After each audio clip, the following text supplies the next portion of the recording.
Next news Vallabhaneni Vamsi Kodali Nani ఇళ్ల దగ్గర high tension నెలకొంది. గుడివాడలో కొడాలి నాని ఇంటిపై కోడిగుడ్లతో టీడీపీ కార్యకర్తలు దాడి చేశారు. ఇటు గన్నవరంలో వంశీ ఇంటి దగ్గర కూడా టీడీపీ కార్యకర్తలు హల్చల్ చేశారు.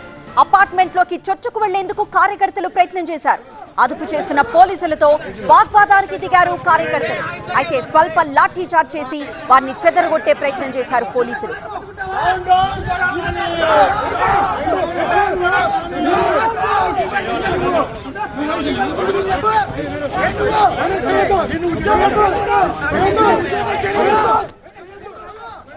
వైసీపీ నేతల నివాసాలపై దాడులు జరుగుతాయన్న అనుమానాలతో ఉదయం నుంచి పోలీసు బలగాలు మోహరించాయి.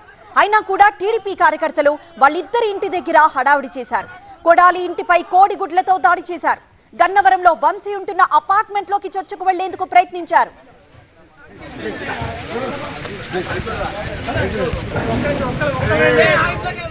వారికోస్ వెయిన్స్ వ్యాధికి కేవలం 30 నిమిషాల్లో చికిత్స. కాల్ చేయండి 9989527715.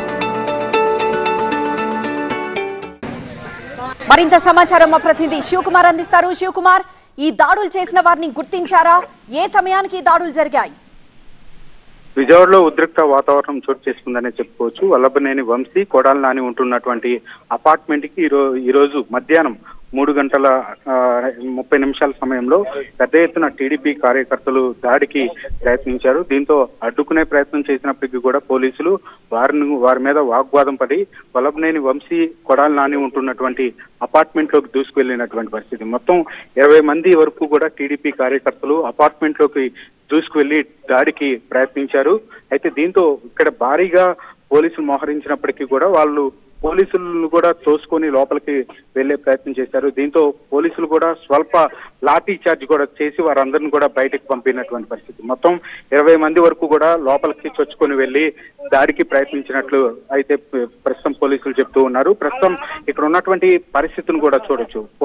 ఎవరైతే దాడికి ప్రయత్నించినటువంటి వారిని అందరూ కూడా ఇక్కడ నుంచి అదుపులోకి తీసుకొని పోలీసులు అయితే ఇక్కడ నుంచి తరలించారు. భారీ బందోబస్తును అయితే ఇక్కడ ప్రస్తుతం ఏర్పాటు చేసినటువంటి పరిస్థితి. ముందస్తుగానే పోలీసులు ఇటువంటి దాడి ఘటనలు జరుగుతాయని చెప్పని ముందస్తుగానే పోలీసులకు సమాచారం రావటం, ఇక్కడ భారీ భద్రతను ఏర్పాటు చేయడం, ఇక్కడ భారీ గేట్లను ఏర్పాటు చేసి ఇతరులు ఎవరిని కూడా అనుమతించకుండా పొద్దున్నుంచి కూడా అన్ని చర్యలు కూడా చేపడుతూ ఉన్నారు. ఇక్కడ మనం దృశ్యాల్లో కూడా చూడొచ్చు, ముళ్ళ కంచెను ఏర్పాటు చేశారు. ఇతరులు ఎవరు కూడా ఇక్కడ రాకుండా అన్ని చర్యలు చేపట్టారు. అయినప్పటికీ కూడా మధ్యాహ్నం 3:30 సమయంలో ఒక్కసారిగా టీడీపీ కార్యకర్తలు 4 వాహనాల్లో ఇక్కడికి వచ్చి దాడికి ప్రయత్నించినట్లుగా పోలీసులు చెప్తూ ఉన్నారు. అయితే ఈ ఇన్సిడెంట్ సంబంధించి పోలీసులు అయితే ఒకవైపు అన్ని కోణాల్లో దర్యాప్తు కూడా చేపడుతూ ఉన్నటువంటి పరిస్థితి. ప్రస్తుతం అయితే కొంత కంట్రోల్లోకి వచ్చిందని చెప్పుకోవచ్చు. ఇటువంటి ఘటనలు జరుగుతాయని ముందస్తుగానే పోలీసులకు ఇన్ఫర్మేషన్ ఉన్న నేపథ్యంలో వైసీపీకి సంబంధించినటువంటి కీలక నేతల నివాసాల వద్ద అయితే భద్రతను అయితే మరింత కట్టుదిట్టం చేశారు. ఇటువంటి ఘటనలు చోటు చేసుకోకుండా భద్రతను అయితే మరింత పెంచుతామని చెప్పని కూడా పోలీసులు చెప్తున్నటువంటి పరిస్థితి అయితే కనపడుతుంది. శివకుమార్.